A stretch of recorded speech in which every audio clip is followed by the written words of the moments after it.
আসসালামু আলাইকুম রহমতুল্লাহি ওয়া বারাকাতুহু। ভাই, ভিডিওটা ভালো লাগলে ইসলামিক ভিডিও পাওয়ার জন্য আমার চ্যানেলটাকে সাবস্ক্রাইব করে দিবেন। আল্লাহু তাবারাকা ওয়া তাআলা ইন্নাল্লাযীনা ইউহিব্বুনা আন তাশিআল ফাহিশাতু ফিল্লাযীনা আমানু লাহুম আযাবুন আলীমুন ফিদ দুনিয়া ওয়াল আখিরাহ ওয়াল্লাহু ইয়া'লামু ওয়া আনতুম লা তা'লামুন। وقال رسول الله صلى الله عليه وسلم من تشبه بقوم فهو منهم صدق الله العلي العظيم وصدق رسوله النبي الكريم ونحن على ذلك من الشاهدين والشاكرين والحمد لله رب العالمين।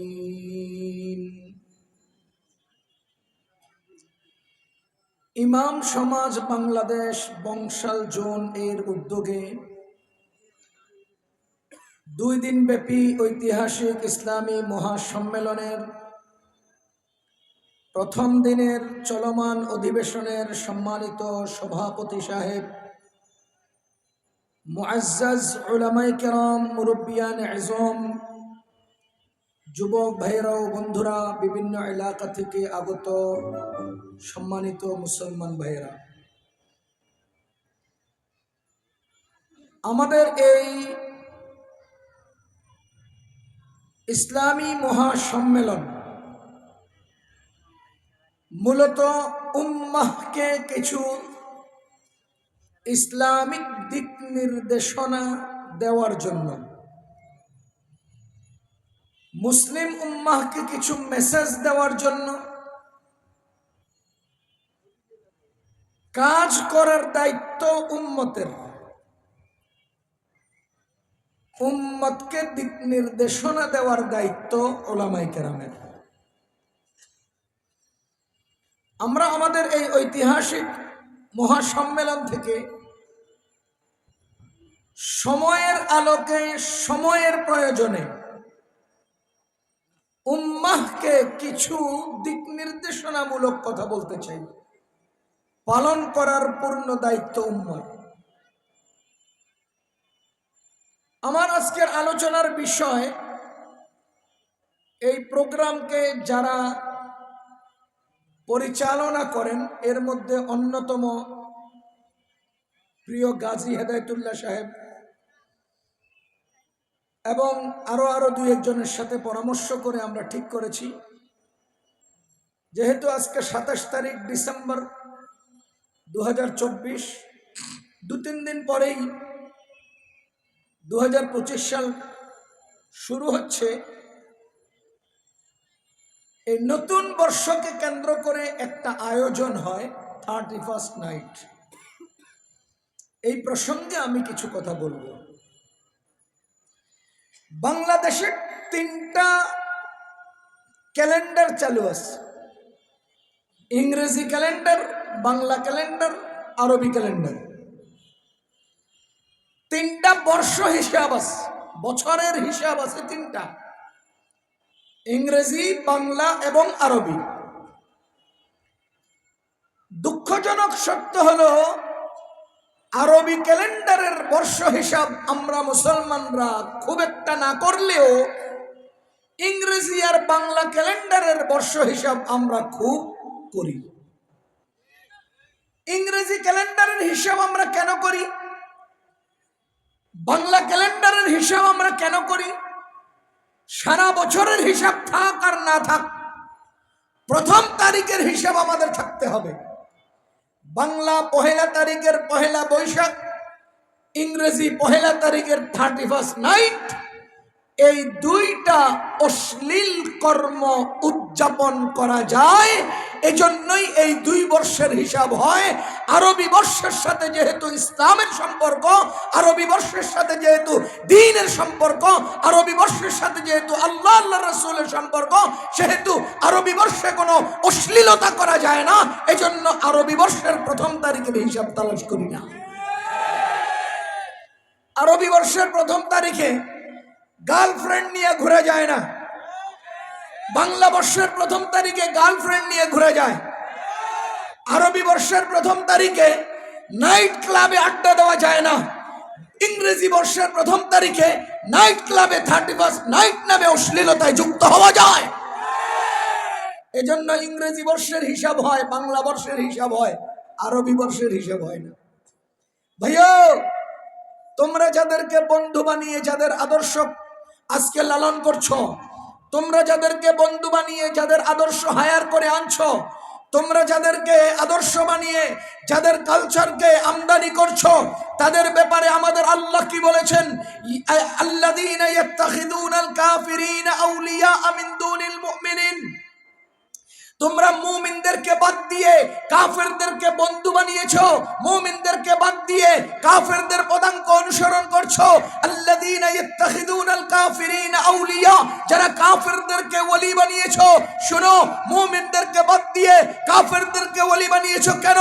আরে ইজ্জতের জন্য। আল্লাহ বলেন আয়াবতাগুনা ইনদাহুমুল ইজ্জা, তাদের দুয়ারে দুয়ারে হেঁটে হেঁটে, তাদের অলিতে গলিতে ঘুরে ঘুরে, তাদের আঁচল তলে আশ্রয় নিয়ে তোমরা কি ইজ্জত তালাশ করছো? ফাইনাল ইজ্জাতা লিল্লাহি জামিআ, তাদের কাছে ইজ্জত নয়, মুসলমানের ইজ্জত একমাত্র আল্লাহর কাছে। মুসলমানের ইজ্জত কার কাছে? আল্লাহর কাছে। আয়াবতাগুনা ইনদাহুমুল ইজ্জা, তোমরা কি তাদের কাছে ইজ্জত খুঁজছো? তাদের কাছে ইজ্জত তালাশ করছো? না। ফাইনাল ইজ্জাতা লিল্লাহি জামিআ, সকল ইজ্জতের একক মালিক কে? এক জায়গায় আল্লাহ দাবি করেন আমি ইজ্জতের সমস্ত সেক্টরের মালিক। ফাইনাল ইজ্জাতা লিল্লাহি জামিআ, নিশ্চয়ই সমস্ত ইজ্জতের, সমস্ত আইটেমের ইজ্জতের মালিক তিনি। আরেক আয়াতে আল্লাহ দাবি করেন তিনি ইজ্জতের রব। আমরা মুনাজাতের শেষ পর্যায়ে কি বলি? সুবহানা রাব্বিকা রব্বিল ইজ্জা। ইজ্জতের রব কে? আল্লাহ। ইজ্জতের রব কে? আল্লাহ। কুল আউযু বিরাব্বিন নাস, মানুষের রব কে? আল্লাহ। তাহলে ইজ্জতের রব আল্লাহ, মানুষের রব আল্লাহ। ওরে মানুষের রবের কাছেই তোমার ইজ্জত, মানুষের রবের কাছেই, ইজ্জতের রবের কাছেই মানুষের ইজ্জত। যদি মানুষ ইজ্জত পেতে হয় কোনো কাফেরের দুয়ারে নয়, কোনো কাফেরের আঁচল তলে নয়, কোনো অমুসলমানের গলিতে নয়। মুসলমানের ইজ্জত একমাত্র মুহাম্মদুর রাসূলুল্লাহর আদর্শে, বাহিরে ইজ্জত নেই। এখন আমরা কি করলাম? আমরা অমুসলমানদেরকে বন্ধু বানালাম। হায় হায় হায়, আমার আল্লাহ বলেন লাতাজিদান্না আশাদ্দান নাসি আদাওয়া, লাতাজিদান্না আশাদ্দান নাসি আদাওয়াতাল লিল্লাযীনা আমানুল ইয়াহুদা ওয়াল্লাযীনা আশরাকু। মনে রাখো, ইমানদারের সবচেয়ে বড় শত্রু হলো ইহুদি, ইমানদারের সবচেয়ে বড় শত্রু হলো মুশরিক। বলেন তো, ইমানদারের সবচেয়ে বড় শত্রু কে? তারপরে কে? মুশরিক। কেলাহুমা সাওয়া, দোনো গ্রুপ সমান, আগে আর পরে না। লাতাজিদান্না আশাদ্দান নাসি আদাওয়াতান লিল্লাযীনা আমানুল ইয়াহুদা ওয়াল্লাযীনা আশরাকু। আল্লাহ তাআলা বর্ণনা করতে আগে আর পরে বলতে ইহুদির নাম বলেছেন, কিন্তু ইহুদি আর মুশরিক মুসলমান ইমানদারের সবচেয়ে বড় শত্রু। আচ্ছা, আপনারা বলেন আল্লাহ কি বললেন? মুসলমানের শত্রু কারা? ইহুদি আর মুশরিক। এখন সারা দুনিয়ার সব মুসলমানরা যদি একাত্রে দাঁড়িয়ে বলে ইহুদি আমাদের বন্ধু, মুশরিক আমাদের বন্ধু, ইহুদি আমাদের বন্ধু, মুশরিক আমাদের বন্ধু, খোদার কসম তোমরা সারা দুনিয়ার মানুষ বন্ধু বললেও আল্লাহ বলে রেখেছেন তারা তোমাদের বন্ধু নয়।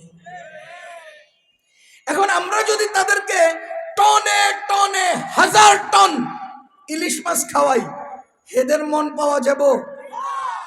আমরা যদি তাদেরকে ইলিশ মাছ খাওয়াই, এদের মন পাওয়া যাবে না। আমার আল্লাহ তাআলা সূরা আনফালে কোথাও বলে রেখেছেন, লাউ আনফাকতা মা ফিল আরদি জামিআ মা আল্লাফতা বাইনা কুলুবিহিম। তোমরা খালি 30,000 টন ইলিশ নয়, সারা দুনিয়াও যদি তাদের কপালে তাদের পায়ে ফেলে দাও, সারা দুনিয়াও যদি তাদের জন্য খরচ করো, মা আল্লাফতা বাইনা কুলুবিহিম, তাদের মন পাইবা না। এবার বলেন, মুশরিকরা কি আমাদের বন্ধু? গত 16 বছরের সরকার মুশরিকদেরকে বন্ধু বানানোর চেষ্টা করেছে। ও দুনিয়ার মুসলমান, যতই চেষ্টা করুক না কেন, মুসলমানের শত্রু তারা। হিন্দুরা মুসলমানের শত্রু, ইহুদিরা মুসলমানের শত্রু, ইহুদি রাষ্ট্র ইসরায়েল মুসলমানের শত্রু, আর মুশরিক রাষ্ট্র ইন্ডিয়া মুসলমানের শত্রু। তোমরা যতই চেষ্টা করো, যতই তাদেরকে ললিপপ খাওয়াও, যতই তাদের আঁচল তলে আশ্রয় নাও, তারা কখনোই তোমাদের বন্ধু হবে না, হতে পারে না। কোরআন বলেছে তারা তোমাদেরকে শত্রু মনে করে। সুতরাং তোমরা যাদের উপরে নির্ভর করে ক্ষমতাকে বাঁচানোর চেষ্টা করেছ, তাদের প্রতি মুসলমান, বাংলাদেশের মুসলমান আল্লাহু আকবার ঘুরে দাঁড়ানোর শক্তি অর্জন করেছে। 5 আগস্টের গণ অভ্যুত্থানের পরে আমরা দুটো শক্তি অর্জন করেছি। বলেন, 5 আগস্টে গণ অভ্যুত্থানের পরে আমাদের কয়টা শক্তি অর্জন হয়েছে? 1 নাম্বার, বাংলাদেশের ভেতরে কোনো জালিম জুলুম করে নিষ্কৃতি পাবে না। কোন অত্যাচারী জগদ্দল পাথরের মতো দেশের ক্ষমতায় বসে দেশে অত্যাচার চালাবে, আয়না ঘরের নতুন কোন রূপরেখা দাঁড় করাবে, নতুন করে মানুষকে হত্যা করবে, চাঁদাবাজি করবে, জুলুম অত্যাচার করবে, দেশের সম্পদ বিদেশে পাচার করবে, এরকম দৃশ্য বাংলাদেশে নতুন আর হবে না। আমরা ওই জালিমকে শায়েস্তা করার শক্তি অর্জন করেছি। 2 নম্বর শক্তি আমরা অর্জন করেছি কি? আমাদের পার্শ্ববর্তী রাষ্ট্র যারা আমাদেরকে প্রভুর আসন দখল করে নিয়ন্ত্রণ করতে চেষ্টা করেছিল, আমরা তাদের চোখে চোখ রেখে কথা বলতে শিখেছি। আমরা তাদের সমস্ত হুমকি ধমকিকে উপেক্ষা করে নিজের পায়ে দাঁড়াতে শিখেছি। সুতরাং আমরা আমাদের শক্তিতে আমরা দণ্ডায়মান হতে চাই। নতুন কোনো চাঁদাবাজের জায়গা বাংলাদেশে হবে না, ইন্ডিয়ার কোনো চাপ বাংলাদেশে সহ্য করা হবে না। ওমিয়া, তোমাদের সেই জালিম কোথায়? তোমাদের সেই জালিম কোথায় যাদেরকে বন্ধু বানাইয়া ক্ষমতার আসন দখল করে এই দেশের মানুষকে চুষে চুষে খেয়েছ, এই দেশের মানুষের রক্ত চুষে নিয়েছ? কই আজকে তোমাদের সেই দাদারা, তোমাদের সেই ক্ষমতাসীন নেত্রী কোথায়? আমি তো বলি, বর্তমান পৃথিবীর সবচেয়ে বড় উদ্দেশ্য আর রিফিউজি হলো তোমাদের নেত্রী, যে মুসলমানের ঘরে আশ্রয় না পাইয়া হিন্দুদের আঁচল তলে আশ্রয় নিয়েছে। আফসোস, আফসোস। আরে দেশকে নিয়ে চক্রান্ত চলছে, দেশের প্রতিটি জনগণের জন্য সোচ্চার সচেতন অবস্থান গ্রহণ করা বাধ্যতামূলক। এই দেশকে নিয়ে চক্রান্ত চলছে, এই দেশের প্রতিটি ইঞ্চি মাটি রক্ষার জন্য প্রত্যেকটা জনগণ সচেতনতার সাথে জেগে থাকতে হবে। কোন ষড়যন্ত্র দেশের বিরুদ্ধে সহ্য করা হবে না, মেনে নেওয়া হবে না। সচেতন থাকতে হবে। এই দেশ আমার, আমার মায়ের, এই দেশ আমার, আমার বাবা, এই দেশ কারো নয়। ইন্ডিয়াওয়ালারা আমাদের দেশ দখল করার চিন্তা নাকি করে? আরে বাংলাদেশে তোদের কি আছে? ইন্ডিয়াতে আমাদের তাজমহল আছে, লালকেল্লা আছে, জামে মসজিদ আছে, 4 মিনার আছে, কুতুব মিনার আছে। আমাদের কি নেই? আমাদের দেশে তোদের কি আছে? কথা বুঝেন? আল্লাহর কসম, যদি এরা আমাদের দেশে আঙ্গুল উঠায়, আমরা আমাদের তাজমহলে নতুন কালিমার পতাকা উঠাবো। আমাদের এদিকে হাত উঠাতে আমরা আমার জামে মসজিদের সুউচ্চ মিনারে কালিমার পতাকা উড়াবো, লালকেল্লার গেইটে নতুন করে কালিমার পতাকা উড়াবো ইনশাআল্লাহ। তবে মনে রাখবেন, একটা কথা না বললে নয়, সূরা বাকারার 114 নম্বর আয়াতে আমার আল্লাহ বলেন, ওয়ামান আযলামু মিম্মান মানাআ মাসাজিদাল্লাহ আইয়ুযকারা ফীহা ইসমুহু ওয়া সাআ ফী খারাবিহা। তার চেয়ে বড় জালিম অত্যাচারী আর কে আছে? যারা যে আমার ঘর মসজিদ, আল্লাহর ঘর মসজিদে আল্লাহর নামের জিকিরে বারণ করে, যারা মসজিদকে ভেঙে চুরমার করতে চায়, তাদের চেয়ে বড় সন্ত্রাসী আর কে আছে? এই আয়াত দ্বারা বলতে পারি, বর্তমান পৃথিবীর সবচাইতে জঘন্যতম নিকৃষ্ট জানোয়ার, নিকৃষ্ট সন্ত্রাসী হলো ভারতের মোদির অনুসারীরা।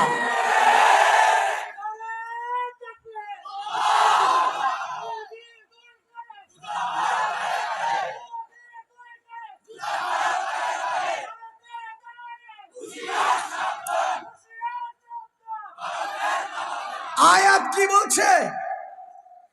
আয়াত বলছে লাহুম খিজিয়ুন ফিদ দুনিয়া, তাদের জন্য রয়েছে দুনিয়াতে লাঞ্ছনা, ওয়ালাহুম ফিল আখিরাতি আযাবুন আযীম, পরকালে রয়েছে ভীষণ আযাব।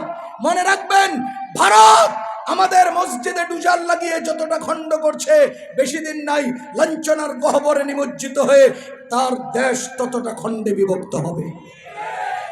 লাহুম খিজিয়ুন ফিদ দুনিয়া, আমার আল্লাহ বলেন, মসজিদকে যারা উজাড় করে, মসজিদকে যারা ভেঙে চুরমার করে, রাশিয়া মসজিদ ভেঙেছিল, রাশিয়া মসজিদকে আস্তাবল বানিয়েছিল, রাশিয়া মসজিদকে নিঃশেষ করে দেওয়ার চক্রান্ত চালিয়েছিল।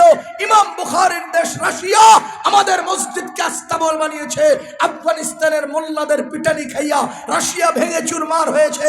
সেদিন বেশি দূরে নয়, যেদিন ভারত ওলামায়ে কেরামের পিটানি খায়া, মোল্লাদের পিটানি খায়া ভারত আবার ভেঙে চুরমার হবে। কারণ কোরআন বলেছে তাদের জন্য এক ভয়ঙ্কর লাঞ্ছনা অপেক্ষা করছে। শুনো, তোমাদের নেত্রী তাদের আঁচল তলে আশ্রয় নিয়েছে, সেখানে আমাদের ইজ্জত নাই, সেখানে আমাদের ইজ্জত নাই।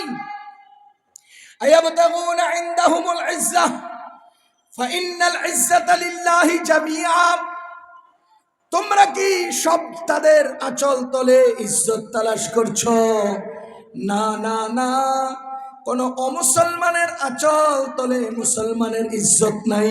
আমার আল্লাহ বলেন, ইয়া আইয়ুহাল্লাযীনা আমানু লা তাত্তাখিযুল ইয়াহুদা ওয়ান নাসারা আউলিয়া। হে ইমানদার বান্দারা, তোমরা ইহুদি এবং খ্রিস্টানদেরকে বন্ধু বানাইও না। বাদুহুম আউলিয়া বাদ, তারা একজন আরেকজনের বন্ধু। আল্লাহ তাআলা বলেন, ওয়ামাই ইয়াতাওয়াল্লাহুম মিনকুম ফাইন্নাহু মিনহুম, যে ব্যক্তি তাদেরকে বন্ধুরূপে গ্রহণ করবে তাকে তাদেরই অন্তর্ভুক্ত গণ্য করা হবে। নবীজি বলেন, মান তাশাব্বাহা বিকাউমিন ফাহুয়া মিনহুম, যে যার আকৃতি ধারণ করবে তাকে তারই অন্তর্ভুক্ত বলে গণ্য করা হবে। ও মুসলমান, আমরা সুস্পষ্টভাবে বলছি, 1 জানুয়ারি রাত 12টার পরে 31st নাইটের যে আয়োজন, এটা কোনো মুসলমানের কাজ নয়, এটা অমুসলমান